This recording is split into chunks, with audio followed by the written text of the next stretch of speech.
les esprits sont échauffés et les résultats des procédures en cours sont incertains.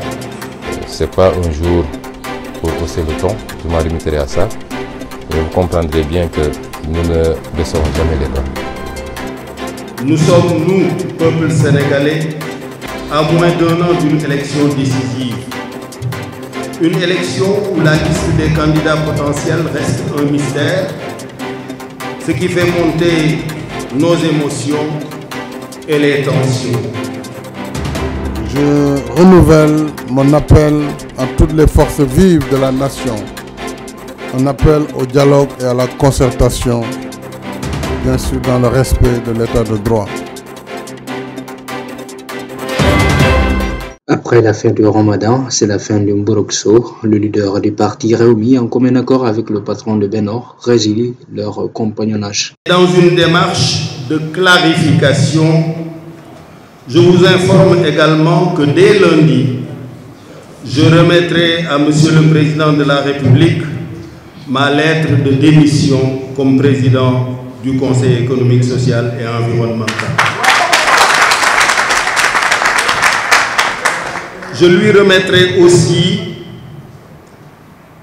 une lettre disant mon choix, pour des besoins de clarté, de quitter la coalition Benno Bokk Yakaar. J'annonce également que les ministres membres de Rewmi ont décidé de se retirer du gouvernement.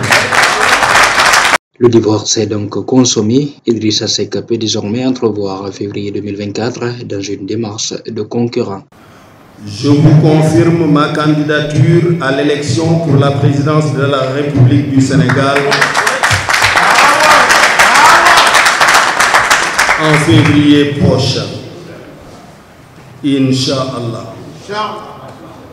Depuis Ziguinchor, le président de PASTEF et maire de Ziguinchor n'est pas passé derrière les questions de l'heure. C'est pas un jour pour hausser le ton, je m'en limiterai à ça. Mais vous comprendrez bien que nous ne baisserons jamais les bras.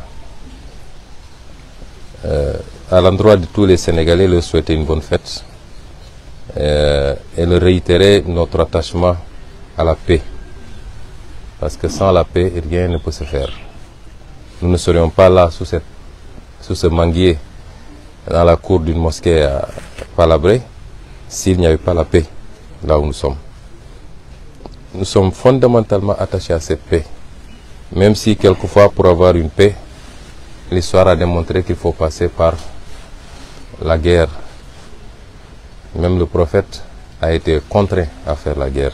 D'après Ousmane Sonko, la paix incombe aux deux parties. Il estime que les régulateurs sociaux ne doivent pas faiblir. On nous dit que s'il y a deux parties qui s'affrontent, les autres ont l'obligation d'arbitrer, de commencer d'abord par essayer de concilier et de réconcilier les gens. Mais s'ils se rendent compte qu'il y a une des parties qui ne pose pas problème, mais qu'il y a une autre partie qui continue à vouloir créer les conditions du conflit, il est important que tous le rappellent à l'ordre et s'ils refusent, que tous se liguent pour le combattre jusqu'à ce qu'ils reviennent à la raison. Ça, c'est un verset coranique que je n'ai pas inventé. Et tout le monde sait ce qui se passe dans ce pays. C'est à sens unique. Celui qui instrumentalise la justice, qui fait des arrestations arbitraires, qui essaie de liquider des candidats parce qu'il en a peur simplement.